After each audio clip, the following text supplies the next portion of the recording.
না, যেভাবে বলছেন সেইভাবে বিষয়টা না। আন্দোলন হতে পারে, একটা সংগঠন আন্দোলন করেছে ছাত্রদের বিষয়ে, শিক্ষানীতির উপরে, সে করতেই পারে। কিন্তু এর সঙ্গে এই যে রাজনৈতিক দলগুলো যুক্ত হয়ে গেল, মানে বেল পাকলে কাকের কি ব্যাপারটা বলতে হয়। বেল পেকে গেছে, এবার কাক এসে এবারে ধরার চেষ্টা করছে, সেটা তো আন্দোলনটা ছিল সিজেপি। হ্যাঁ, সেটা আবার কংগ্রেস ওখানে গিয়ে ঢুকছে কোন কামে। এখানে দেখছি গতকালকে সিপিএম গিয়ে এখানে আবার কলকাতায় একটু মাতাব্বরি করে বেশ ভালো কিছু ঘটা করার চেষ্টা করছে। এগুলো করে কোনো লাভ নাই। প্রধানমন্ত্রী তো বারবার করে বলেছে তার দূতের মাধ্যমে আমাদের মাননীয় নাড্ডাজির কাছে যে আপনি যান, এই বিষয়টি নিয়ে কথা বলুন, ওদের সঙ্গে বুঝানোর পর একটা জায়গায় এসে উপনীত হয়েছে। ঠিক আছে, আমরা শিক্ষামন্ত্রীকে আমরা সরিয়ে নিচ্ছি, একইভাবে শিক্ষা সচিব এবং আরও কিছু অফিসারকে কিন্তু ফোকাস করা হয়েছে ইতিমধ্যে। এটা শিক্ষা সংক্রান্ত ব্যাপার।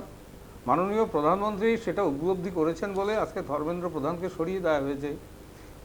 এটা তো ভালোর জন্যই করা হয়েছে।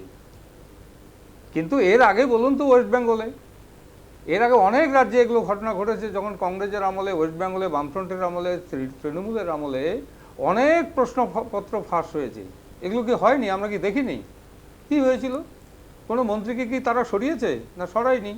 উল্টো তাদেরকে মদত দেওয়া হয়েছে, শিক্ষাকে বিক্রি করা হয়েছে, চাকরি বিক্রি করা হয়েছে। এটা আমরা বাংলায় দেখেছি। স্বাভাবিক কারণে হই হই রই রই হয়ে গেল এরকম কোনো বিষয় নেই। সেন্ট্রাল গভর্নমেন্ট আছে সুরক্ষিত জায়গায়, কোনো বিপদ নেই। তবে এর থেকে কিছু বিষয় আমাদের উঠে আসবে। প্রথমত বিষয় সেটা হচ্ছে এই যে আন্দোলনের পিছনে কোনো বিদেশি চক্রের হাত আছে কি না, সেটা আমাদের দেখতে হবে। এই আন্দোলন হিংসাত্মক হয়েছে কেন?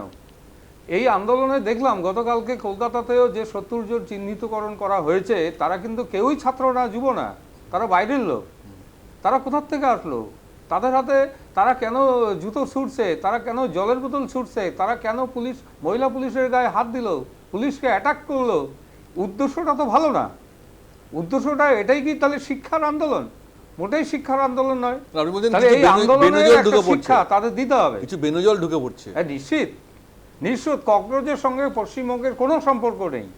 সেই ককরোচ জানেই না ককরোচের প্রধান যে পশ্চিমবঙ্গে এরকম একটা এসএফআই নামে একটা আন্দোলন হবে, হিংসাত্মক ঘটনা ঘটবে। কলকাতার প্রসঙ্গ আমি দিল্লির রাজনীতির কথা বলছি। কোথাও মনে হচ্ছে না যে এটা আপনাদের দলের একটা বড় সেটব্যাক হলো?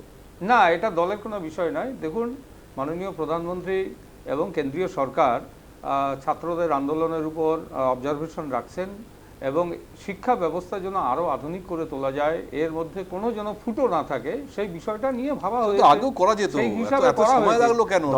ধর্মেন্দ্র প্রধানের কেরিয়ার আপনারা জানেন। এর আগে পূর্ববর্তী বক্তা বললেন, আমার ধর্মেন্দ্র প্রধান শিক্ষামন্ত্রী, তিনি কিন্তু এই চক্রের সঙ্গে যুক্ত না, কিন্তু অ্যাজ ওয়েল অ্যাজ শিক্ষামন্ত্রী নৈতিক দায়িত্বের ব্যাপার আছে, সেটা করেছে। এর সঙ্গে কোনো দলের পতনেরও ব্যাপার নাই, দলের ভয়েরও ব্যাপার নাই। দল স্টেবল গভর্নমেন্ট আছে, থাকবে, এবং বিজেপি সরকার 25 বছর আরও থাকবে।